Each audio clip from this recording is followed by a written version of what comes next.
of money with a proud and ancient name. He lived among the wealthy, and he had no need for fame. He wore a suit of linen, and he had a grander life, with a green and shining motor car and a happy home and a wife. He sat within the council when they voted for the fight, and he told them not to do it, for he didn't think it right. But when the city rose in arms and the first loud shots were fired, he didn't stay at home to rest, though he was old and tired. I helped to wind the clock, he said, and shouldered up his gun. So I must stay to hear it strike until the work is done. He left his car behind him and he joined the rebel line, the wealthiest man in Dublin to stand for 1960. Oh, Murtr Street was a gauntlet of the lead and burning fire, where the hopes of Irish freedom met the British Empire. He didn't hide behind a wall or send another man. He led the charge himself that day, with a pistol in his hand. I'm Michael the O'Rourke, he shouted through the smoke, and he gave his life for Ireland when the clock finally spoke.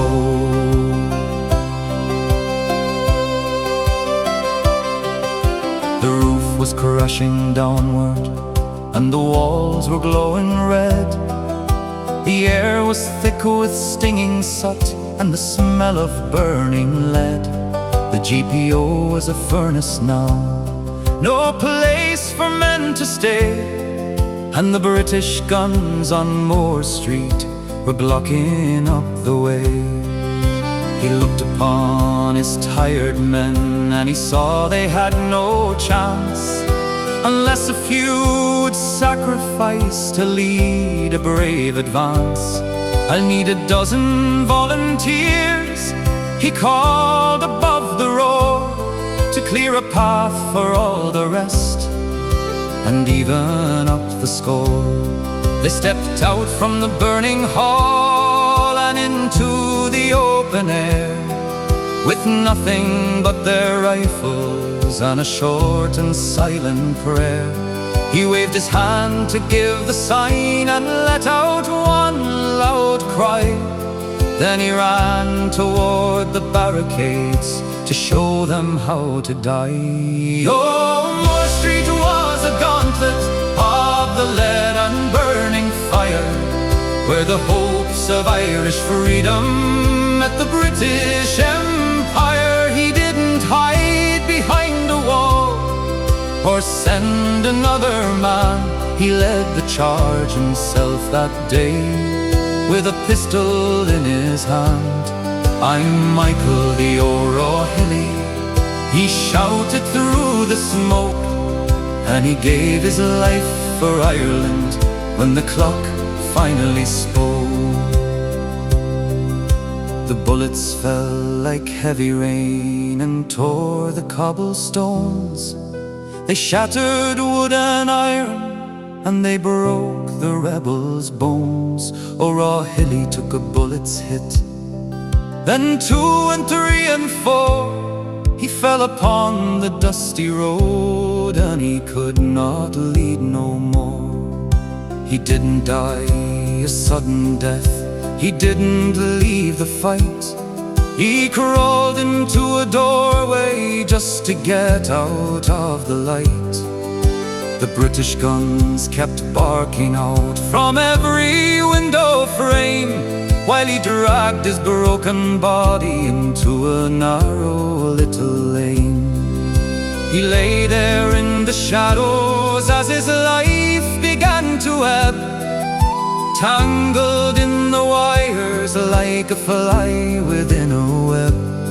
The street was filled with fallen men, and the city air was cold as the final hours started for the man so brave and bold. Oh, Moore Street was a gauntlet of the lead and burning fire, where the hopes of Irish freedom met the British Empire. He didn't hide behind a wall or send another man. He led the charge himself that day, with a pistol in his hand. I'm Michael, you're O'Hilly, he shouted through the smoke, and he gave his life for Ireland when the clock finally spoke. The night came down on Sackville Lane, and the world began to fade. He lay there in the silence and the mess that war had made. He pulled a crumpled envelope from the pocket of his coat, and with a trembling pencil he began to write a note. To Nancy, my own darling, were the words he struggled through. I've fallen for my country, but my heart is still with you. He pinned it to his tunic as the blood began to spill, so they'd find his final message when his tired heart was still.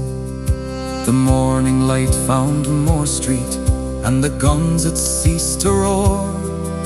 The grand and wealthy gentleman was lying on the floor. He'd helped to wind the clock of war, and he'd stayed to hear it strike. A leader and a soldier whom the world will not see alike.